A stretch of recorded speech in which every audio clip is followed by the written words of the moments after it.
Welcome to the Leaderonomics show. Today I'm with a very interesting person named as one of the 25 most influential HR thinkers by HR Magazine. I'm with Chris Roebuck, who is also the visiting professor of leadership at Cass Business School and also formerly the head of UBS. Chris, welcome to the show. Yep, thank you. Great to have you here. You know, transformation leadership, right? What's that all about? Transformational leadership is what leadership is about. Leadership is about making things happen. It's not about the status quo. So great leaders transform things, and that's why it's transformational leadership. And you're pretty interesting. You have a very checkered background. You know, some way you know, came from the army, and then you've kind of ultimately ended up as a banker in some way. You know, tell us a bit about your background and how you became this transformational leader. It goes back to the army thing, and that was a quite interesting personal experience because in the army, the whole ethos is about making things happen simply and effectively in a very challenging environment. So what the army has done is when the army develops leaders, what it does is it gives them the ability to make sure everything runs smoothly so that then on top of that, they can add inspirational leadership. And what the army taught me was very interesting. What it taught me is that actually if you have the right leader, a group of people can not only do what they're expected to do, but they can actually do so much more than they even thought they could do themselves.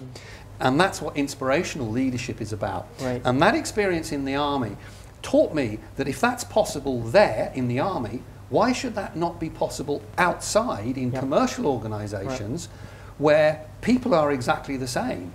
And it's interesting because one of the things you managed to transform is in some way UBS with this whole leadership academy that was created in UBS. Tell us a bit about that experience. And very interestingly, you managed to, you know, with your team, increase revenue by 14% and keep costs lower than 10% from your main competitor. I mean, that's very interesting, and all this through leadership development. Tell us a bit about that. Well, I have to say, it wasn't only down to me. The whole team. The whole thing. But many have said that the leadership academy at UBS was very instrumental to the whole. Yes, because the Leadership Academy set the tone. The Leadership Academy helped create a system that made it possible. One of the challenges with organisations is that you can have the chief executive and the board saying, this is a brilliant idea, this is what we want to do. You can have a commercial organisation that's got senior leaders who have been to Harvard, they're the top 10% performing people in the world, brilliant. But if the other 90% of people in the organisation don't know what to do, they don't know why they're doing it, and they don't particularly want to do it anyway, nothing's going to happen.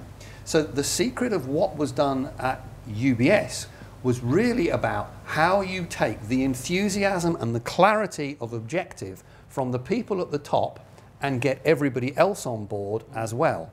And the key group of people there was the group of people who were underneath the top people, about 500 of them, across the entire organisation, across the world, were the people that made things happen day to day. Now, the UBS idea was a business-driven idea. It wasn't a cultural idea, it wasn't an HR idea. The challenge at UBS was quite simple. The chief executive's concept was, we have to seamlessly deliver this bank to all our clients. It's not about having this part of the bank and this part of the bank and this part of the bank.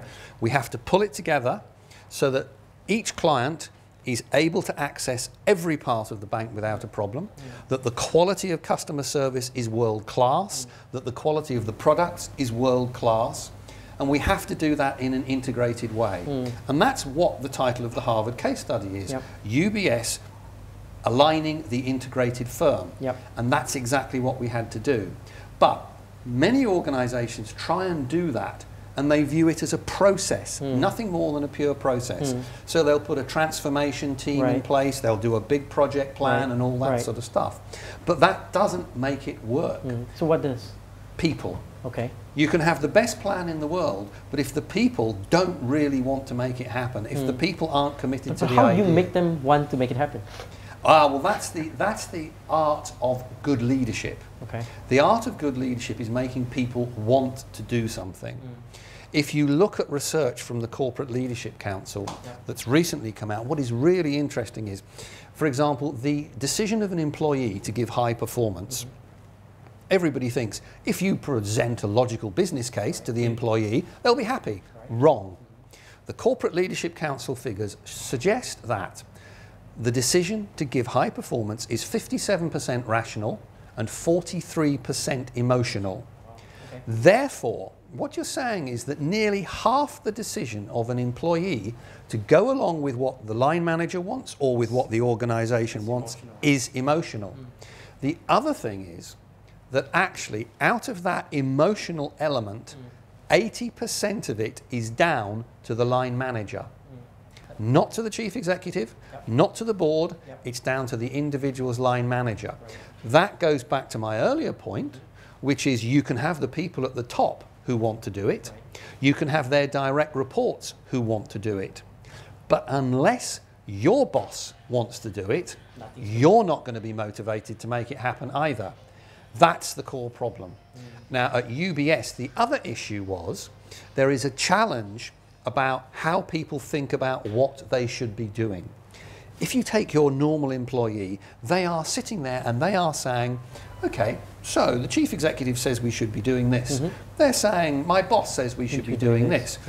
When I'm appraised and when I get paid and when I get promoted, I should be doing this. And they're saying, actually, they're all different things. They're not completely different things, but they're just slightly different things. And one of the challenges at UBS was to make sure that the key things the organisation wanted to be done came from the chief executive, was in the development programs, was communicated, was passed down via line managers, so that the same message about what was important for the organisation happened. Other things were, we identified the first time ever leaders of the future, high potential leaders across the whole organisation. We then got those people and made them go out into the organisation. For the first time ever, we got those top 500 leaders from across the organisation together in the same place, and we actually made them network. We made them work together.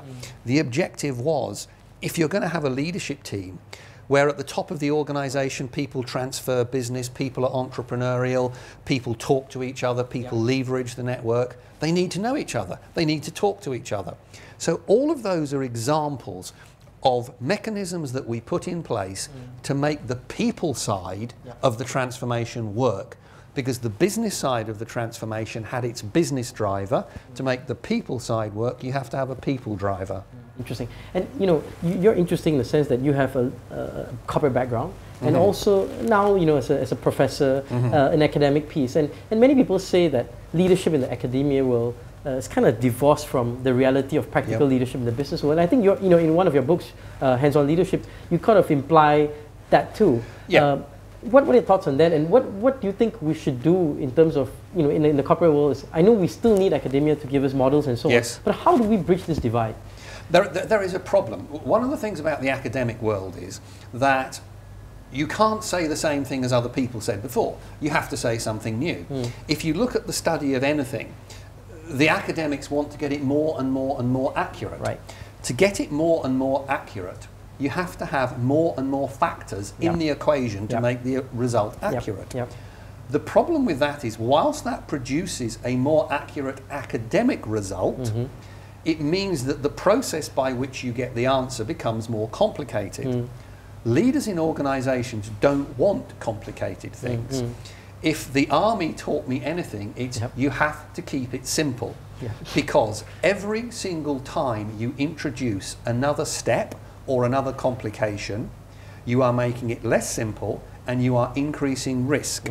So leaders in organisations want simple, practical stuff. But the academic world has moved into more complex stuff. So actually the two are diverging.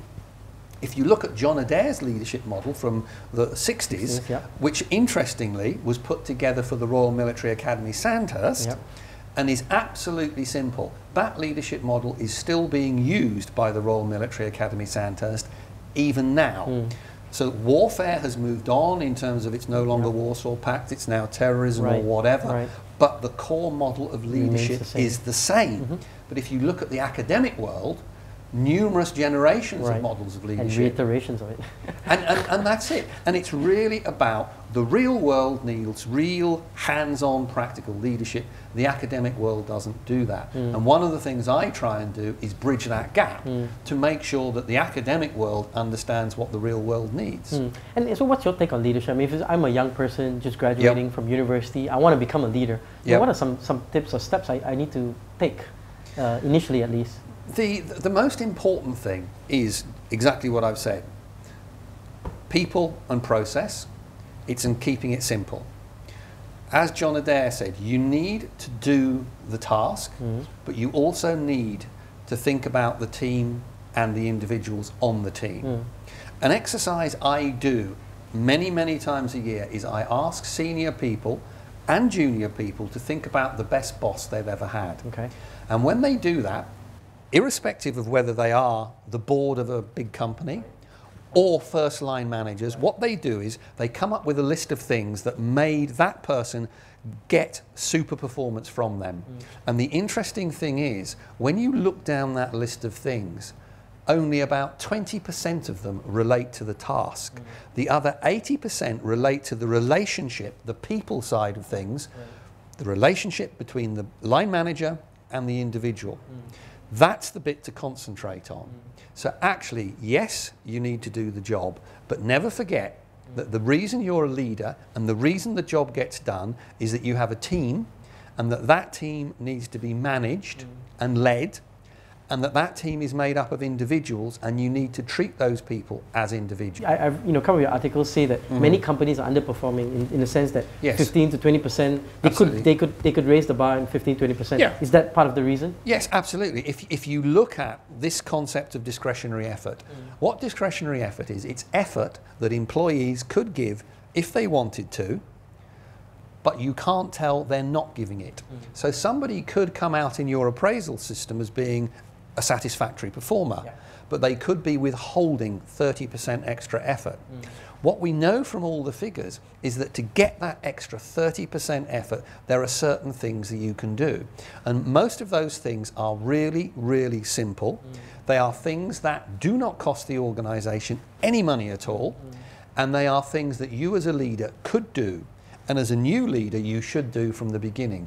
For example, purely being genuinely concerned about your people and showing them can increase performance by about 25%. Giving honest day-to-day feedback that is constructive can increase performance by well over 30%.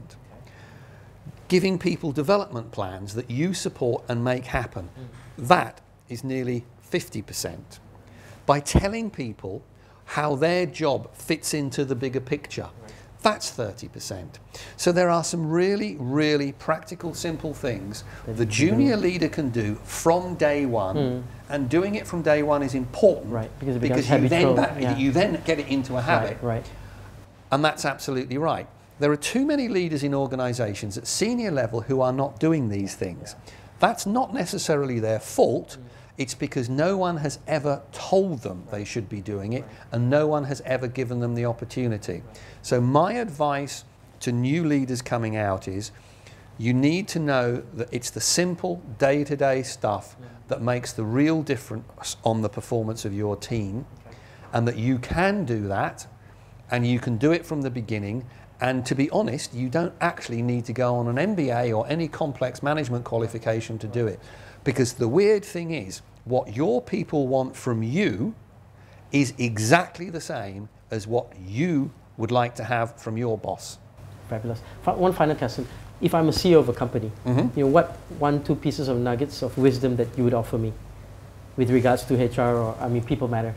In terms of managing people, it's about being visible, showing people you care, having a clear, simple message that gives them an emotional element as well as a rational element, and making sure that that goes from the top of the organisation to the bottom, and that the organisation acts with integrity, acts with good, strong values.